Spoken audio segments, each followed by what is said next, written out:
ಎಂದು ಹರನನ್ನೇ ಒಲಿಸಿಕೊಂಡು ಹರನಿಂದ ಪರಶುವನ್ನಾಗಿ ಪಡೆದುಕೊಂಡು ಪರಶುರಾಮನಿಂದ ಕೀರ್ತಿಯನ್ನು ಪಡೆದು ಬಂದಿಲ್ಲ ಹೌದು ಮಾತೆ. ಅದರಂತೆ ತಂದೆಗೆ ಕೊಟ್ಟ ಮಾತು ನೆರವೇರಿಸಬೇಕಾದರೆ ಮರಳಿ ನಾನು ಮುತ್ತೈದೆ ದಾನ ಪಡೆಯಬೇಕಾದರೆ ನಿನ್ನ ತಾಯಿಯ ಚರಿತ್ರೆ ಈ ಜಗತ್ತಿಗೆ ತಿಳಿಯಬೇಕಾದರೆ ತಂದೆಗೆ ಕೊಟ್ಟ ಮಾತು ನೆರವೇರಿಸು, ಹಾರಿಸು ನಿನ್ನ ಹೆತ್ತ ತಾಯಿಯ ಶಿರವನ್ನು. ಸಾಧ್ಯ ಮಾಡಿ ತೋರಿಸು ರಾಮ. ಆಗಲಿ ಅಮ್ಮಯ್ಯ. ಜೋಡಬೇಕೆ ಪರಶುರಾಮ, ತಂದೆಗೆ ಕೊಟ್ಟ ವಚನವನ್ನು ಪಾಲಿಸಲೇಬೇಕು.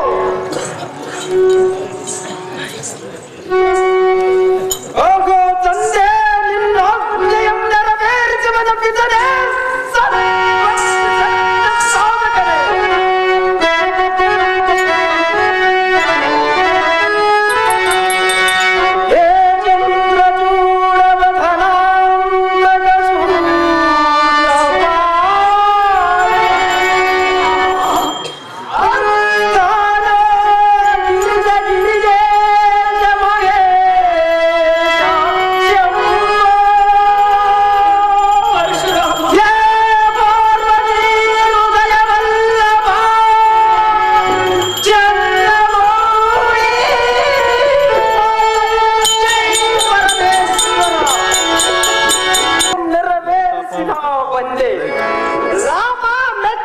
ಮೆಚ್ಚಿದ ನಿಮ್ಮ ಪಿತೃಭಕ್ತಿಗೆ ಹೇಳು ಮಗನೇ, ನಿನಗಾವ ಬರಬೇಕು.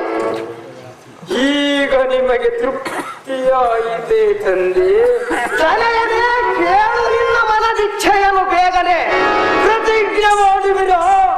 ನಾನು ಕೇಳುವ ವರಗಳನ್ನು ಕೊಡುವೆನೆಂದು ಕೊಟ್ಟ ಮಾತು ತಪ್ಪಿಲ್ಲ, ತಪ್ಪುವವನಲ್ಲ ಈ ಯೋಗಿ ಕುಲ ತಿಲಕ ಜಮದಗ್ನಿ. ಆಗೋ ಜನಕ ಬಾಲಕ, ಮೊದಲನೆಯ ವರವಾಗಿ ಎನ್ನ ಎತ್ತ ತಾಯಿಗೆ ಮರುಜೀವದಾನ ಮಾಡಬೇಕು. ಎರಡನೆಯದಾಗಿ ನಿಮ್ಮ ಕ್ರೋಧಾಗ್ನಿಗೆ ದಚ್ಚರಾದ ಎನ್ನ ಸಂಬಂಧಿರು ಪುನರ್ಜೀವಿಸಬೇಕು. ಮೂರನೆಯ ವರವಾಗಿ ನೀವು ನಿಮ್ಮ ಕ್ರೋಧಾಗ್ನಿಯಂಬಿಟ್ಟು ಶಾಂತ ಚಿತ್ತರಾಗಬೇಕು. ಇದರೇ ಈ ಮೂರು ವರಗಳನ್ನು ನಡೆಸಿಕೊಡಿ ಬೇಗನೆ. ಜೈ ಜಗದೀಶ್ವರ. ಪರಶುರಾಮ, ಜನಕ, ನಿನ್ನಿಷ್ಟಾರ್ಥ ಈಡೇರಲಿ.